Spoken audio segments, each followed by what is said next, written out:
The 19th of June, 1944. Skies over the Philippine Sea. Sun glare flashes off whitecaps. Heat haze shivers the horizon. Contrails stitch long, pale scars across the blue. Their radios crackle with easy confidence as A6M Zeros slide down from altitude wings, rocking noses, pointed at the incoming American strike. Heavy and clumsy, they say, of the new U.S. fighter. Break them before they reach the fleet. The first merge arrives like a door slamming. Hellcats hold the high side of the turn, refusing the slow circle fight noses low in a shallow dive that keeps the needles alive. A throttle goes forward. A prop bites. The big airframe hums instead of flexing. Tracers converge a tight cone, then the short metallic cough of 650s speaking in one voice. A Zero tries to scissor, but the stick goes stiff at speed and the bank won't come. The American keeps it fast, taps rudder, breathes on the trigger. A seam of light walks across fabric and thin metal. Fuel sprays into air that is almost fire already. The blaze blooms clean and sudden orange swallowing wing root smoke whipping back in a hard ribbon. No armor. No self-sealing. No second chances. Another pair cross at knife range. The Hellcat flashes past, climbs through its own prop wash rolls and drops again. The ocean tilts in the canopy. The engine's deep note becomes a steady, reassuring grind. In the kill's wake, nothing heroic, just falling pieces, a black smear on bright water and a voice on the net going quiet mid-word. The Japanese formation hesitates. The rhythm they trusted is gone. Every instinct that once said, "Titan, turn out, dance him," now meets a wall of speed and weight and discipline that refuses to play the old game. The first burst wasn't a warning, it was a verdict. Late 1,943 inches, the Central Pacific, the air war turned on a narrow hinge. For 2 years, the A6M had written the rules light, agile, lethal, at slow speed, a knife that danced tighter circles than anything the U.S. could put aloft. Strike groups pushing toward Rabaul, and Truk knew what waited at altitude, Zeros carving into formations, peeling away bombers and torpedo planes, while American fighters bled energy trying to follow. The island chain ahead, Gilbert's Marshalls, then the Marianas, demanded reach and staying power. Without a fighter that could ride shotgun from deck to target and back every raid was a bet against attrition. The answer arrived with broad shoulders and an engine that sounded like intent. A carrier fighter that could take hits and come home, thick glass and armor behind the pilot, fuel tanks that sealed instead of turning a puncture into a torch, 650s that made short bursts count. More than hardware, it brought a different kind of fight. Keep the speed, refuse the slow dance attack from advantage, and leave before the turn begins. In dives and high-speed passes, where the Zero's ailerons went heavy and control faded, this new machine stayed honest and obedient. Rabaul was the proving ground.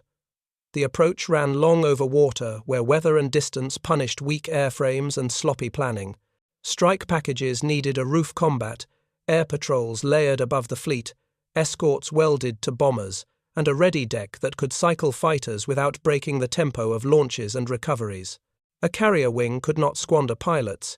It had to promise them that if they flew the brief altitude airspeed discipline, they would live to debrief. The new fighter made that promise more often than not. It forgave mistakes that would have killed a lighter airplane and punished attackers who tried to force a turning fight. Across the water, the Japanese calculus leaned on what had worked since 1942. Cut inside force, the merge into a low-speed circle, let experience finish the job. Early war aces had the hours and the touch to make that doctrine sing. By 1944, the pipeline feeding replacements had thinned. Fuel was harder to find for training. Combat losses were biting into the cadre that taught the next cohort. The Zero still felt alive at slow speed in clear air over home bases, but long-range interceptions over the ocean asked for different strengths: oxygen, armor, self-sealing tanks, and a margin of error when the first move went wrong. Those weren't in the design. Carrier doctrine on the American side hardened at the same time. Radar pickets fed vectors to fighter direction centers. Controllers stacked flights where they could pounce, not chase. Escorts stayed with strikers until the push point, then bled altitude in choreographed dives, broke up the intercept, and climbed back to rebuild energy. The rule was simple: do not turn with him. Keep the fight in the band where he struggles and you do not. A machine that could live in that band, fast down, strong up, steady on the trigger, was not a luxury. It was the hinge the campaign needed. Truk and the marshals showed what that hinge could do for operations. With a real umbrella over the fleet and the strikes, commanders could plan bolder raids and compress the schedule between them. Deck crews launched, recovered and turned aircraft, knowing the fighter screen could take a punch and still be on station when the dive bombers and torpedo planes returned. Losses did not vanish, but they bent downward enough to keep the momentum of the island chain moving forward. Every sortie that returned a pilot intact was a sortie that taught the next one how to live. If that hinge had never swung, if the carriers had kept throwing lighter, shorter-legged fighters into long, over-water fights, the math would have stayed ugly. Strike groups would have shed escorts early gone, feet dry with thin protection, and paid for every target twice, first in aircraft, then in experience that could not be replaced fast enough. The ladder toward the Marianas would have added rungs, each one a month of delay and another chance for the defender to regroup. Instead, the balance shifted at altitude and speed above blue water that had no margin for error. The Zero still turned beautifully. The war stopped turning with it. The airplane that climbs off a carrier deck and comes home with holes in it teaches a pilot to be brave the next morning. That was the quiet advantage the Hellcat carried before the first merge, a structure that absorbed punishment without folding systems that kept working when the script went messy, and a power plant that hauled weight through air like it meant. 2. The R2000, 800 inches, the nose turned fuel into margin. You could yank a little too hard, arrive a little too fast, take a hit you didn't see, and the airplane still talked to you, still answered the stick with something steady. Armor behind the seat, soaked fragments that would have ended a flight in a lighter machine. The windscreen turned sparks into noise instead of needles. The tanks, when grazed, sealed themselves and bought seconds that mattered. Down on the deck, crew could slam the gear against salt and speed, and it shrugged, ready to cycle again. None of that wins a fight by itself. All of it keeps you in the band where fights can be won. Energy is both altitude and velocity, and the Hellcat guarded both. In a dive, the airframe stayed coherent. The ailerons remained authoritative. The roll rate did not vanish just because the speed tape crept high. You could set up from above, come down in a shallow angle that kept options open, squeeze a 2-second burst, and use the extra shove from the engine to claw back the height you had spent. The 50 seconds spoke in a single flat report, a converging cone that cut rather than sprayed. Hits did not need to be perfect when the enemy brought fabric and thin skins to a place where fire was greedy. A short seam of red-orange stitched across a wing route, and the rest of the engagement was physics and gravity. The Zero's gifts were real, and had defined earlier battles. Light weight gave it a small turning circle at low speed. The nose felt alive in that regime. The pilot could float the airplane through a scissors and come out inside. The elevator bit crisply. The wings carried lift at angles that would have stalled heavier machines. But every favor the design granted in the slow corner took something away at the fast end. With no armor, no self-sealing and control surfaces that went heavy as air thickened against them, the Zero paid a price whenever the fight was forced above its comfort. At speed, the ailerons stiffened. The bank that came easily a moment earlier now demanded muscle and seconds. The dive that might have been an escape turned into a channel where the American could stay tucked in and choose the exit. This is why the guidance before launch sounded so simple: do not turn with him. Keep it fast, attack once, leave upward. Boom and zoom is less a tactic than a discipline, a refusal to chase ego into the only envelope where the other airplane is superior. The Hellcat made that discipline sustainable. The sight picture stayed predictable at high indicated airspeed. The rudder could be tapped to tighten the cone without introducing the slop that turns tracers into a guess. If the first pass missed, the airplane still had enough breath to climb, roll on top, and reset without handing away altitude. That reset was victory in slow motion, because every reset dragged the fight back into the band of speed where the Zero's best tricks dulled and the Americans' advantages multiplied. Pilots live on small mechanical mercies.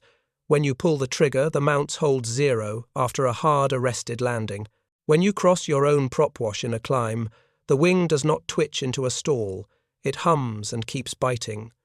When flak rattles rivets, the panel stays readable, the engine stays smooth enough that your eyes trust the numbers. The Hellcat delivered those mercies by design. The gear took sink rates that would have bent lighter legs. The catapult, launches and trap landings did not eat the airplane's lifespan the way they might have on a more delicate frame. The maintenance crews loved the access panels and the parts bins that actually had the parts. Fewer gremlins left the line. All of it translated quietly into sorties flown and brains clear at the merge. Set that against the Zero on a long overwater intercept. The airplane arrived with a design tuned to win turning fights near bases and in early war conditions where opponents were still learning. By late 1943, the picture had changed. Intercepts formed far from land. Speeds climbed during dives through clouds and sun glare. The Zero could still pivot beautifully if the American consented to a knife fight at low speed. When the fight rose above that, the Japanese pilot felt the stick harden, the roll rate bleed away, and the clock compress. To keep control, he had to unload, which bled angle. To try to hold angle, he entered a place where the controls stopped giving what habit demanded. That mismatch between instinct and response is where mistakes begin. Over Rabaul, the lesson repeated until it became muscle memory. Strike groups formed up on the long overwater leg, and the escorts took station high and slightly back. The sun did more work than any briefing, hiding dark blue shapes in glare and haze. Zeros came in with the old plan, the bombers forced defenders to turn, and met fighters that stayed cold to the bait. The American move was a controlled fall short burst and a return to the ridgeline above. Twice again, each pass puncturing the intercept's timing. A Zero that tried to follow discovered its ailerons going wooden and its airframe entering a dive it could not tighten without risk. Those who instead chopped throttle and turned tight found empty air. The Hellcats were not there to circle. Two doctrines crossed and one refused to meet the other in its chosen ring. In the Marianas, the combat air patrol sat stacked under vectors from ships watching the sky with radar. The calls came short, bearing and angels. Sections rolled in sequence. The key was rhythm. A fast in and out lets the next pair go clean, keeps the stack intact, and avoids the trap of a descending, tightening furball, where the Zero's light touch might find a flash of its old kingdom. The Hellcat fit that rhythm because it did not punish a pilot for carrying speed. Roll in, set lead, let the pipper walk ahead of the nose, a fraction squeeze, and keep going. You did not need to loiter to confirm the kill. The 50 seconds and physics told the story quickly when fuel sprayed into slipstream. The gory mechanics mattered because they stepped straight into survival. Without armor shards that merely thudded against the Hellcat's plate would have torn through a back or a neck in the Zero. Without self-sealing, a hit that would have frothed into a stain, and then a caution became an immediate torch. With lighter structure, a high-speed pull that the Hellcat tolerated with a groan might crease or crack a spar in the Japanese machine. Every time the American pilot erred on the hot side of an entry or rolled through prop wash, a little ham-fisted, the design caught him. Every time the Japanese pilot tried to translate low-speed artistry into a high-speed environment, his airplane caught him out.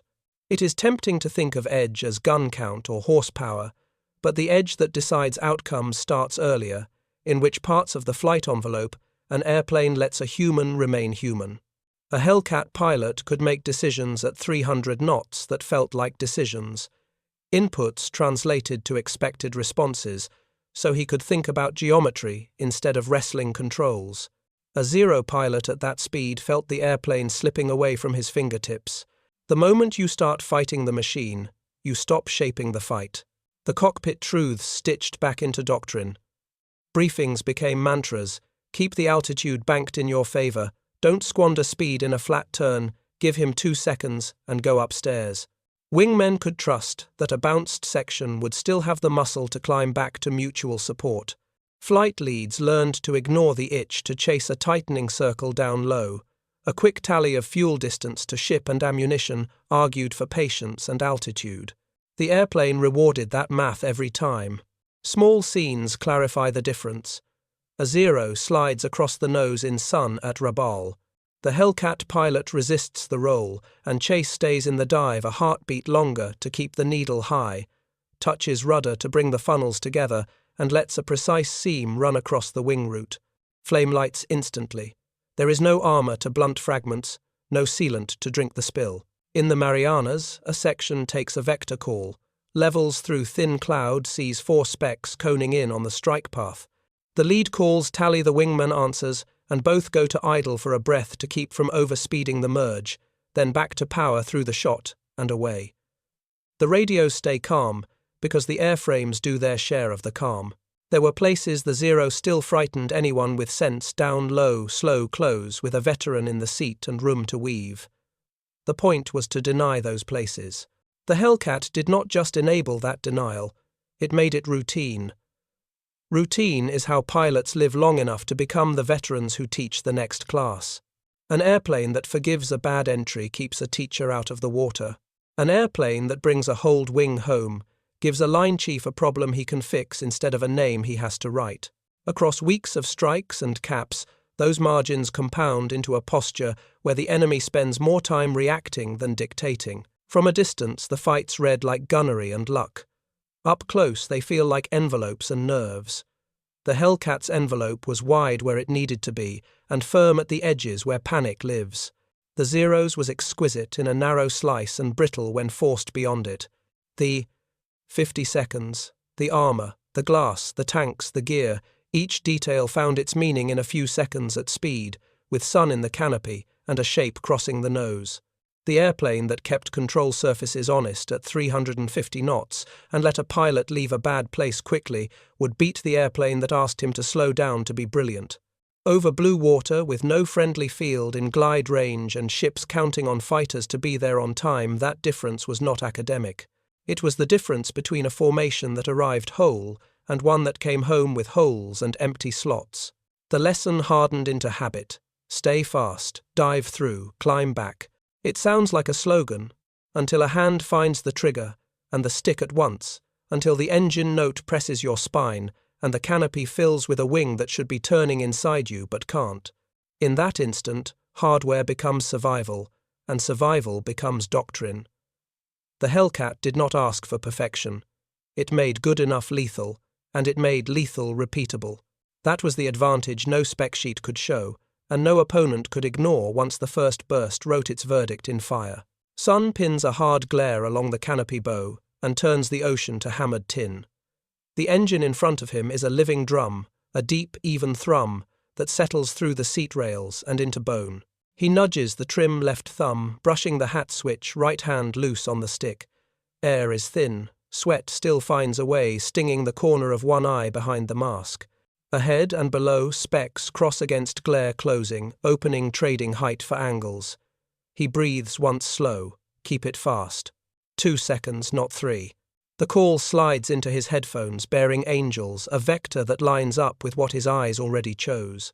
He kisses the throttle forward, feels the R-2800 dig its shoulder into air that resists the prop bite, loading the airframe with a firm, promising weight, nose down 2 degrees. The altimeter unwinds like a quiet clock. The sight ring swells, the funnels drift, then cohere. Wingman tucked right and a step back. No chatter. The ocean rises by not moving. The other pilot sees them late one, shape swelling out of sun, another 50 yards off its 12 o'clock and high. He banks to meet the way that has always worked, light wing lifting into the turn as if born to it. The first few degrees feel clean. Then the speed creeps and something in the stick thickens as though the hinge pins took on sand. Aileron response that used to feel like thought now comes with muscle and a half-second lag. He eases pressure to keep the roll alive and loses the inside he wanted. The American stays just outside the slice, not taking the bait.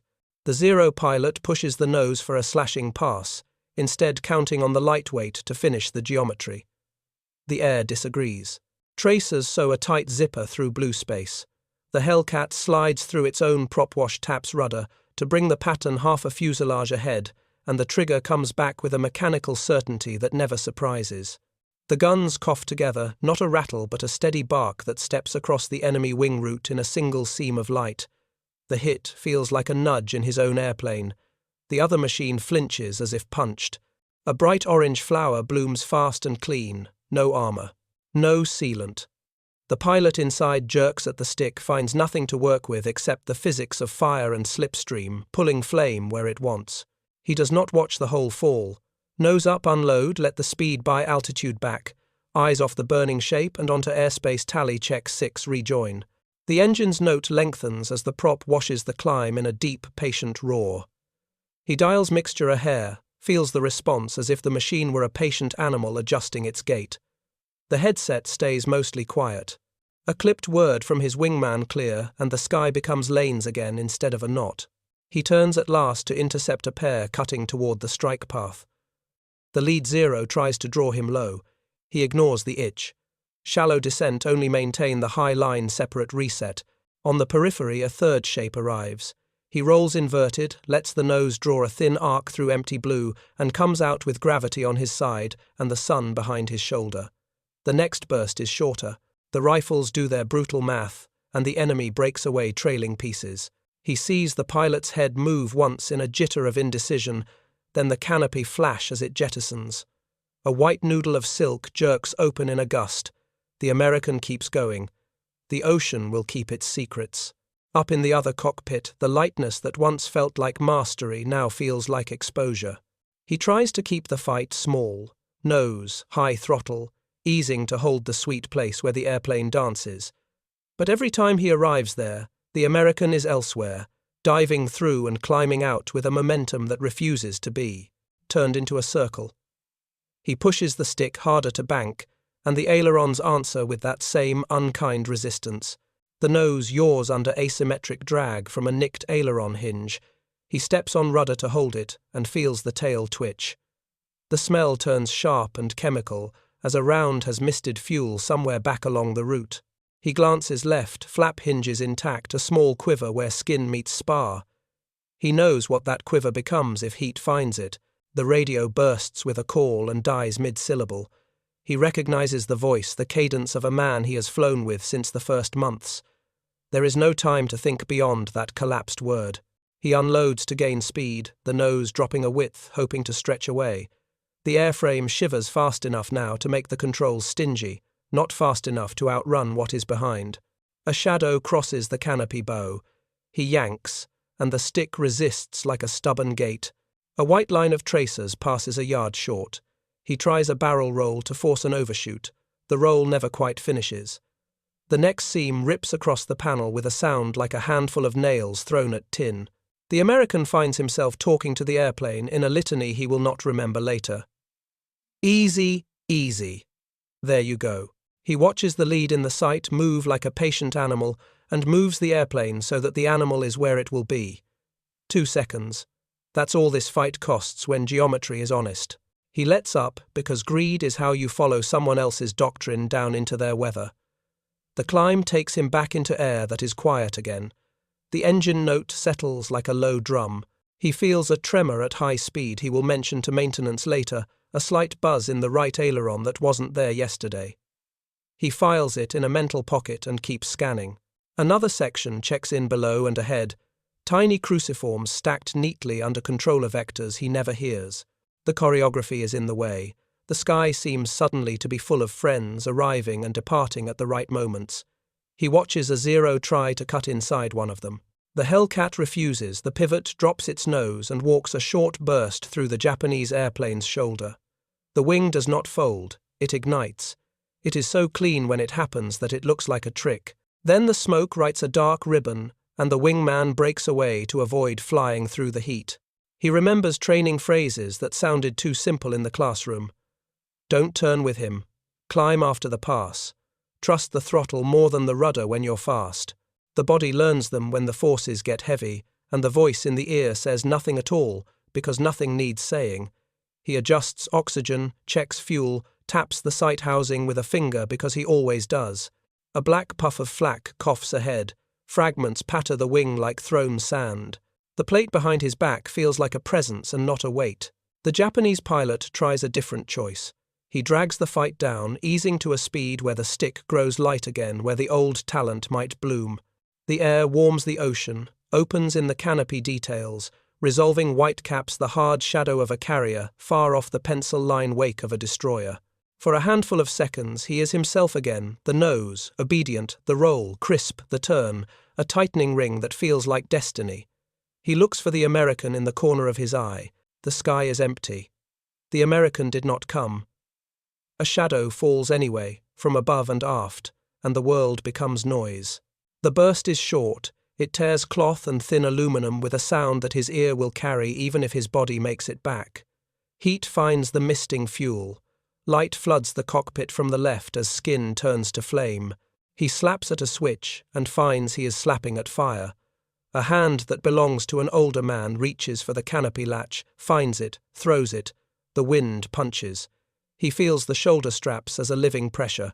The knife flashes one practiced movement against a belt he has never cut in anger until now. The jump is not a decision. It is an instinct older than doctrine. The air tears him away. The chute opens with a violent hand that feels merciful. He hangs there and watches his airplane draw a burning line down to blue. Upstairs, the American watches none of this. He is already busy with the next piece of sky. He dives through a sun patch that makes the canopy a mirror for a moment, his own eyes sharp and unfamiliar in the glass. He feels a tremor of fatigue at his forearms where the high G pull just was. He flexes fingers once on the stick to keep blood healthy, then resets forearm against thigh, a habit learned on days when the climb home was longer. His wingman appears where he should, a dark comma at the edge of vision. He checks ammo in his head, burned rounds left, and decides there is enough for one more honest pass if it is clean. A zero streaks across, low trailing, a thin thread of smoke that might be oil. The temptation is strong, the angle is wrong. He lets it go, up and over. The radio gives a vector that would make the chase easy. He stays with the discipline that has kept metal between himself and the sea. The fight does not end. It decays like a fire that runs out of fuel. The sky becomes shapes, moving but not deciding anything. Then, it becomes empty. In an instant, only contrails and smoke ribbons left to map what just happened. He notices smells when he is no longer busy warm oil cordite, a faint sweetness from the oxygen hose. He notices the way sun has baked the top of the glare shield until it feels like a stove through the glove. He notices a nick in the paint near the leading edge, where flak made a mark he will point out on deck with a half smile that means more than it says. He checks engine instruments and finds them steady, the needles complacent. The calm is not an emotion. It is an arithmetic that came out even. Down below, the pilot under the silk pendulum understands something that does not need words. Up above, the pilot who kept his speed understands the same thing from the other side. One airplane asked for brilliance at slow speed and punished imperfection. The other allowed mistakes at high speed and turned discipline into odds anyone could live with. The body learns truths the mind already suspects. The lesson sits in the wrists, and the seat of the pants keep it fast. See first, shoot once, leave upward. He flies the lesson back toward the carrier. The engine, a faithful metronome, the horizon finally leveling as the adrenaline drains, and the deck crew's voices start to exist inside his head again, even before he can hear them. Factories solved a problem the cockpit could not make enough machines, make them simple to keep alive, and make the parts arrive before the need. The fighter was built with access in mind, panels that opened without a prayer, components standardized across blocks tolerances that did not demand a master artisan on every shift. Airframes came off the line in numbers that let a squadron accept losses without losing its rhythm. Boxes followed hull numbers across the ocean with the fittings that matched those hulls. Line chiefs could swap a gun, a strut, a magneto, and sign the ship back on the board before the next cycle. A design that forgives a hard landing warms a mechanic's heart. A parts bin that is never empty keeps a carrier schedule honest. Assembly quality was only half of it. The other half was how little the airplane asked of its keepers to be ready. Salt and sun ruin fussy machines. This one took daily punishment and came back for more. Hydraulics stayed tight. The engine wanted clean fuel and oil, and returned the favor with hours that matched the book. Catapult stresses and arrested landings were not IOUs to be paid later in microcracks. The structure had margin built in, so the deck boss could order another launch cycle without bargaining against the airframe's future. Reliability was not a slogan. It was the difference between a deck full of dark shapes and a deck that kept putting metal and men into the sky at the minute planned. Pilots arrived in a stream that looked less like a trickle of prodigies and more like a system. Syllabi were the same from one coast to the other. Instructors taught the same merges and the same breaks, and the words on the board matched the moves in the air. Hours were real, hours formation, instruments, gunnery, night traps, flown in enough quantity that muscle memory set before combat tried to write new lessons with fire. Debriefs were not stories, they were checklists of errors turned into corrections for the next launch. Tactics were short lines, stay fast, 2-second burst climb back. A new pilot did not need to invent doctrine at altitude. He needed to obey a simple grammar that the airplane could enforce. Across the water, the calculus degraded. Fuel was a rationed substance first, then a training aid. The path from school to front shrank in hours and grew in risk. Veterans who once shaped the next class were being spent faster than they could be replaced. The light fighter that rewarded artistry at low speed still offered that reward, but fewer hands could cash it reliably, and the air war no longer happened only in the pocket where that artistry ruled. On deck, choreography turned hardware into a machine larger than any single airplane. Launch and recovery were not just events. They were pulses that defined the carrier's breathing. Spotting crews rolled fighters forward with the same economy a line worker used back home. Ordnance crews fed belts and swapped cans with practiced hands. Yellow shirts pointed, white shirts watched, green shirts tethered and released. The colors moved like a code. Because the fighter started when asked and taxied without drama, that dance held together under stress. A bulky airplane is a thief of minutes. A dependable one gives them back. Above the task force, the sky belonged to a room without windows. Controllers sat in the Combat Information Center, taking radar sweeps and turning them into vectors. The voice that cut into a pilot's headset was the product of antennas, scopes, grease pencil marks on a dark board, and a team that had practiced the same handoffs at sea that they had rehearsed in stateside rooms lit by red bulbs. The stack was layered by altitude and duty, a top cover to pounce a middle ring to break up organized raids, a low band to catch leakers. Sections rolled in sequence and rolled out on time because someone below kept time like a metronome, and the fighters could live at the speeds that plan demanded. It was not a duel. It was an interception net. Strike groups benefited because escorts were not a promise but a fixture. Bombers and torpedo planes pushed toward islands and lagoons under a roof that did not leak when the first bursts of flak or the first gaggle of interceptors appeared. The fighter's range, climb, and sturdiness let it ride, guard all the way to the push point, drop in to cut an attacking formation and climb back to meet their charges on the way out. Leaders who survived the first pass lived to keep the package together on the inbound and the egress.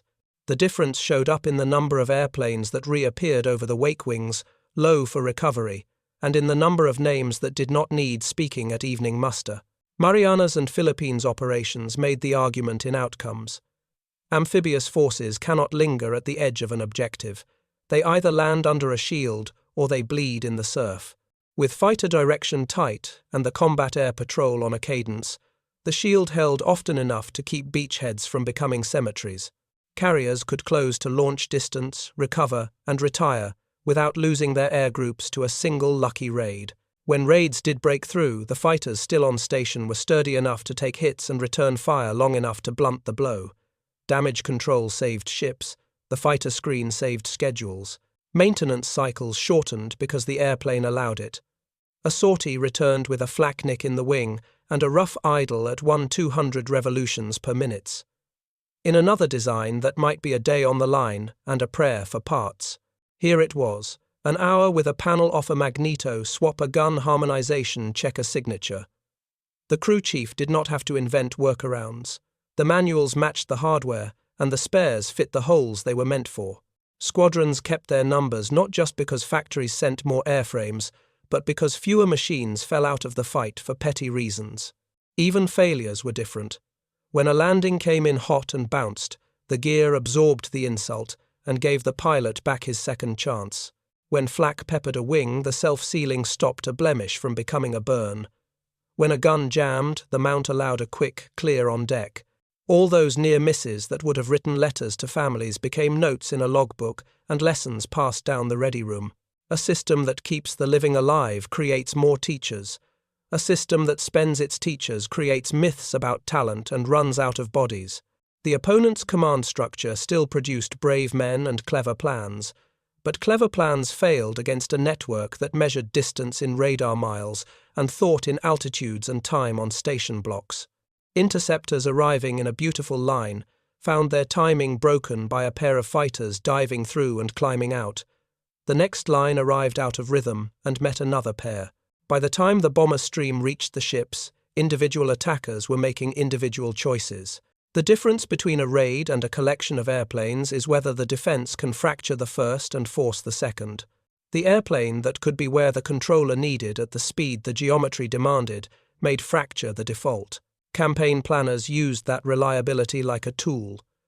Turnaround times tightened. The sequence of island targets shortened. The same decks could generate more sorties per day with fewer ugly surprises. Air groups rotated from strike to cap to rest with a predictability that kept pilots sharp instead of wrung out. Logistics trains adjusted to a known appetite rather than a chaotic hunger. Every day saved on the calendar was one less day under submarine threat, one less day for an enemy garrison to harden, one less chance for weather to flip a landing craft at the line of surf. In the end, the airplane's virtues are not romantic. They are the boring strengths that make wars move. Parts that fit engines, that start training, that rhymes across classrooms and oceans, voices on radios that speak in the same short sentences every time. A fighter that forgives mistakes, lets a force plan with confidence. A fighter that carries its pilots back to the deck, fills ready rooms with men who can teach the next launch how not to die. Put enough of those launches end to end and you get a campaign that does not stall. The legend of agility met the arithmetic of systems, and arithmetic won. They briefed for a turning fight, because the war had taught them that turning fights were where they lived. Altitude looked generous, the sun favouring their approach. Lines dressed neatly at rendezvous became a shallow V sliding toward the American packages. Each pilot rehearsed the old rhythm in his hands, close force. The merge cut inside, finish the angle. The first seconds felt like every other time, then the air changed its answer. The Americans refused the circle. They dropped through the formation like cleavers, short and violent, and were already climbing before a rudder could find the bite for reply. Contrails broke into dashes. The Zero leaders hauled to tighten, and the sticks went heavy, as if a hidden hand had throttled the hinges. Ailerons that used to follow thought now followed force and delay. The merge, once a doorway to control, became an intersection with no right of way. Two shapes lit almost together orange, blooming at wing roots where fuel had misted into the slipstream. Radios that had been full of measured cadence snapped to a single name, and then nothing. The silence was not long on the clock, but it was deep, the kind that finds the stomach before it reaches the ear. Men who had flown since the first months felt a small, cold place open under the sternum, the sense that the sky they knew had shifted underfoot. They tried to rebuild the pattern by instinct, slow it down, bring the fight into the pocket where light wings whisper and noses pivot clean. But every attempt to make the air small brought an American diving from above, firing once and leaving upward as though the battle were taking place on steps, and the Zero had been invited to the wrong floor. A section peeled to chase a climber and discovered that chasing had no end. The angle never closed, and every second lost speed they could not afford. Another pair tried to drag one of the blue fighters into a flat turn and watched it shrug, settle into a shallow dive that kept the needles alive and reappear overhead like a hammer hunting a nail. Voices on the net hardened from confident calls to clipped warnings, then to breath and clicks. One flight leader started a correction, found his wingman gone, and finished the sentence to no one. The pause that followed carried the shape of a thought none of them wanted to say out loud. The place where agility had always cashed its checks was no longer open for business. High speed was not just the Americans' preference, it was a trap laid across the air. Enter it, and the controls turned wooden, avoid it, and you never touched the enemy. The first to admit it did not speak in doctrine. He spoke in choices. He eased off a bank that would have been his home in another year and pitched shallow to put space between himself and the hot part of the envelope. He told his men to stay out of the high line until they had altitude of their own. He asked for a climb instead of a cut. These were small words, hold, wait up, but they meant surrendering a kind of pride that had flown with them since the opening days. Others made the same pivot without saying anything at all, noses raised not for the pounce but for survival. Down in the mess of intersecting arcs, a Hellcat punched through a gaggle and pulled to the vertical with a calm that read as indifference. Another followed it not to tangle but to recover position. The Zero that tried to follow found the roll, mushy, the bank shallow, and the clock moving too fast.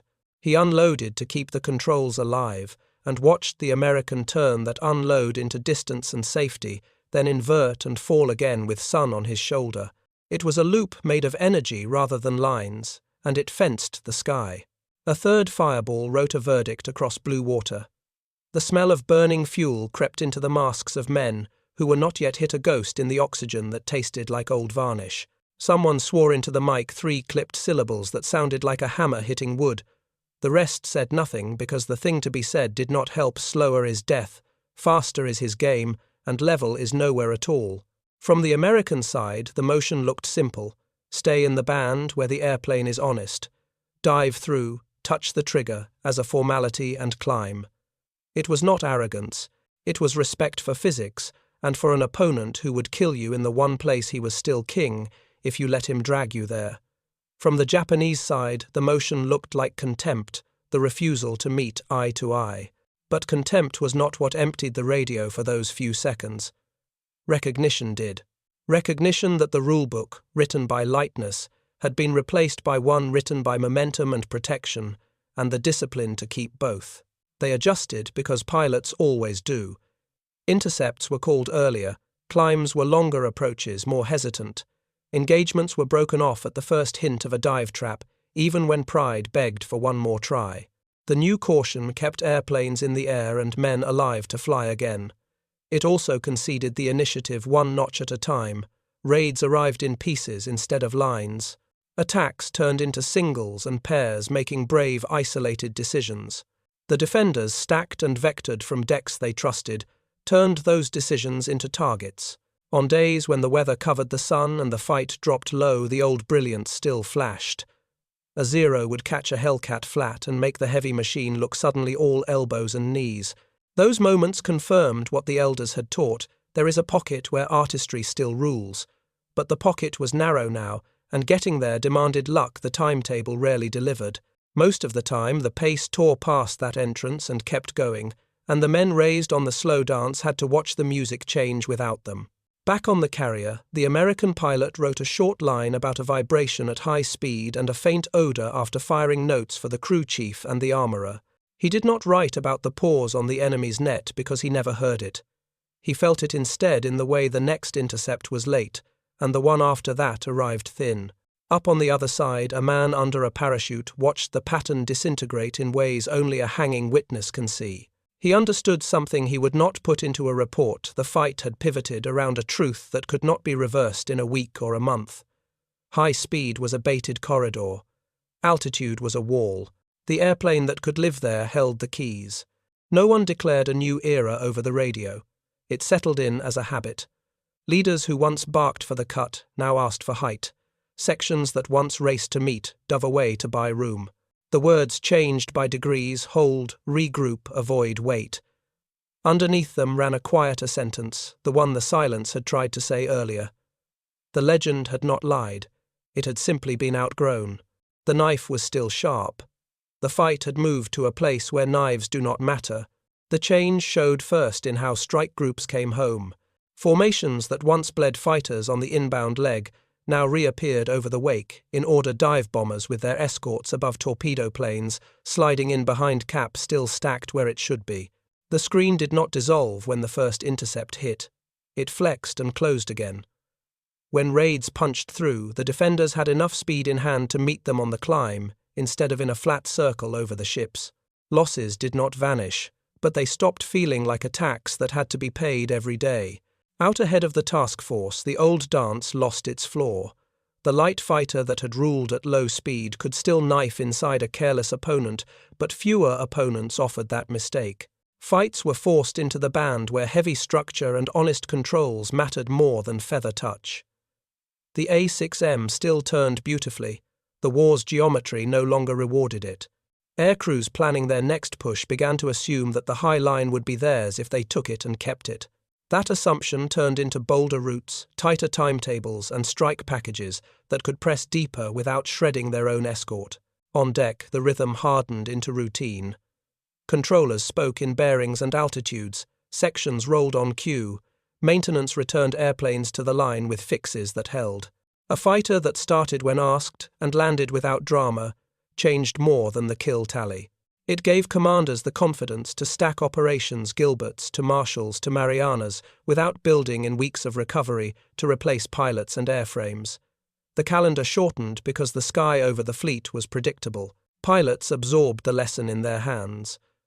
The phrase that began as a caution in a classroom became a reflex. Don't turn with him, own the energy. It spread across ready rooms because it matched what men survived doing. Keep the merge fast, hit once, leave upward, reset from above. Wingmen lived inside that grammar. Leaders stopped losing flights to a single bad chase. Even when weather or chance dragged a fight low, the instinct to climb back to the honest part of the envelope pulled men out of traps that would have killed them a year earlier. Doctrine rarely feels like doctrine in the cockpit. It feels like breathing the way that works. The opponent adapted where he could. Intercepts were called from farther out and abandoned sooner. Pilots who had been trained to finish every fight now measured risk against altitude and fuel. Engagements became shorter, more tentative, more often broken off before the Americans could spring the high-speed snare. Those choices kept men alive. They also seeded initiative in the places that decided campaigns. Raids arrived in fragments. Pressure on the screen became episodic instead of sustained. The shield over the fleet was not perfect, but it was present. And presence is what amphibious war needs. From that presence flowed a quieter legacy. A fighter that forgave hard landings and shrugged off flaknicks kept teachers in the ready room. Teachers turned hours into habits for the next class. The habits carried forward into jets and new oceans. Keep the fight where your machine is honest. Manage energy like money. Kill with a short burst and climb. The shapes and speeds changed. The grammar did not. Naval air combat kept its emphasis on altitude blocks, timed pushes, controllers carving the sky into lanes. What worked at 300 knots worked at 500, then 600, because the principle lived upstream of the numbers. The legend that once belonged to the light turner did not disappear. It migrated to the stories pilots tell about the few times a slow fight still happened and someone's hands were good enough to win it. Those stories matter. They are not the plan. The plan is the arithmetic that gets more airplanes back on deck, with pilots in them day after day, until islands fall like calendar pages. If the Hellcat had entered the fight a year earlier, would the Zeros legend have survived 1943,